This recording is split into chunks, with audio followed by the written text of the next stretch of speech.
Y gold decides global power, जानने की कोशिश करते हैं कि टॉप 10 ग्लोबल पावरफुल नेशंस कौन से हैं और गोल्ड कैसे डिसाइड करता है कि कौन कितना पावरफुल है। किसी भी कंट्री को पावरफुल होने के लिए, ग्लोबल पावर बनने के लिए ये चार मोस्ट इंपॉर्टेंट 4 पिलर्स होना बहुत जरूरी है। इकोनॉमिक स्ट्रेंथ, करेंसी की stability, military capability, gold reserve. अब देखते हैं किस कंट्री के पास में कितना गोल्ड रिजर्व है और वो कितना पावरफुल है। ये चार्ट हमको दिखाता है कि लगभग टॉप 10 पावरफुल कंट्रीज में यूएसए नंबर 1 है, क्योंकि इसके पास में सबसे ज्यादा गोल्ड रिजर्व है जो कि 8133 टन है। दूसरा पावरफुल कंट्री जो है वो है Germany, 3350 ton of gold. Then IMF 2814 tons of gold. Italy 2451 tons of gold. France 2437 tons of gold. Russia 2326 ton of. China 2305 ton. Switzerland 1039 ton of gold. India 880 ton of gold.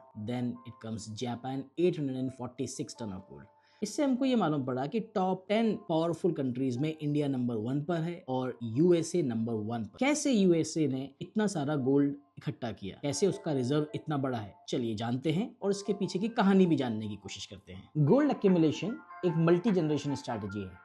US का इतना giant big gold reserve generations में इकट्ठा हो पाया है, इसको समझते हैं अपन छोटी छोटी कहानियों के माध्यम से। अमेरिका की जाइंट गोल्ड रिजर्व की कहानी शुरू होती है 1848 से, कैलिफोर्निया से। कैलिफोर्निया तब एक बहुत बड़ा राज्य नहीं था, वो एक छोटा गांव था जिसके पास एक छोटी जगह थी, सुतर मिल्स। यहाँ पर एक तरह की अफवाह फैली कि इस एरिया में बहुत गोल्ड है। फिर क्या था, लगभग 3 लाख लोगों ने वहां पर खुदाई की और देखा कि बहुत सारा गोल्ड है। और अमेरिका की हिस्ट्री में ये सबसे ज्यादा गोल्ड एक्यूमुलेशन हुआ, जहां पर उन्होंने 370 टन ऑफ गोल्ड को इकट्ठा किया। ये सारा का सारा 370 ton of gold infrastructure development, rail roads और बाकी के एक्सपेंशन में यूज किया गया है ना। इंटरेस्टिंग बात। दूसरा सबसे बड़ा कारण अमेरिका के इतने जाइंट गोल्ड रिजर्व का है वर्ल्ड वॉर्स। जब जब वर्ल्ड वॉर्स हुए, ज्यादातर यूरोपियन कंट्रीज हमेशा लड़ाई या वॉर में अपने आप को इन्वॉल्व की रही, लेकिन अमेरिका जो कि इन सबसे दूर था, सबसे सेफ था, जहां वॉर्स ने बाकी के यूरोपियन कंट्रीज के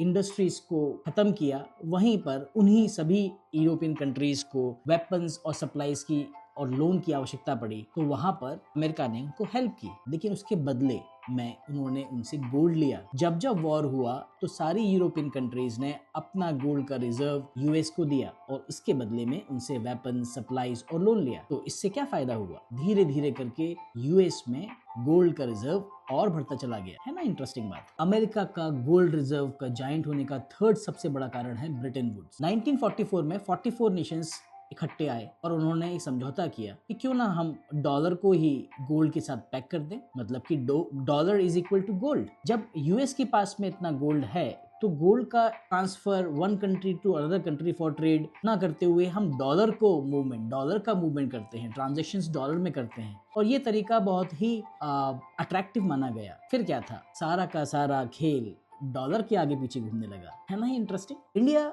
जिसके पास में 880 टन ऑफ गोल्ड है, वो इकोनॉमिकली बहुत ही स्ट्रांग है, और ये इसलिए नहीं क्योंकि 880 ton of gold reserve bank of India के पास में है, जी नहीं। ऐसा मानते हैं कि जितना भी गोल्ड गवर्नमेंट के पास में है, इंडियन गवर्नमेंट के पास में है, उससे कहीं ज्यादा, लगभग 20,000 टू 25,000 टन ऑफ गोल्ड यहाँ के हाउस होल्ड और टेम्पल ट्रेजर्स के अंदर है। यही बात वर्ल्ड पावरफुल नेशंस को पता है, और इसीलिए कोई भी नेगोशिएशन को करने के लिए इंडिया स्ट्रांगली अपील करता है, और यही कारण है कि सारा का सारा गोल्ड सेंट्रिक कंट्रीज जो हैं वो इंडिया की तरफ भी देख रही हैं, ये जानते हुए भी कि गोल्ड की पावर इंडिया के पास में बहुत बहुत बहुत ज्यादा है ना। ये बात इंटरेस्टिंग। अब बात करते हैं कि ईयर 2026 में गोल्ड एक स्ट्रैटेजिक भूमिका निभा रहा है। जिस तरह से गोल्ड के price sky high international and domestic market में हो रहे हैं, क्योंकि अभी की स्थिति बहुत ज़्यादा क्रूशियल है। गोल्ड को एक्यूमुलेट हर एक कंट्री कर रही है ताकि वो अपने गोल्ड रिजर्व को बढ़ा सके और अपनी स्ट्रेंथ को बढ़ा सके। गोल्ड एक ऐसा एलिमेंट है या ऐसा मेटल है जो कि economic stability, crisis insurance, sovereign credibility and currency support करता है। आई होप कि हम लोगों को गोल्ड की ताकत के बारे में अब अच्छा खासा जानकारी प्राप्त हो चुकी होगी। ज्यादा जानकारी के लिए एल्गोलॉजी से जुड़े रहिए। This content is for educational purpose only and does not constitute investment advice. Market investments are subject to market risk. Please consult a SEBI registered advisor before making financial decisions. Algologic is a SEBI registered firm. INH Penta 06819, Alwar, Rajasthan. Thank you so much.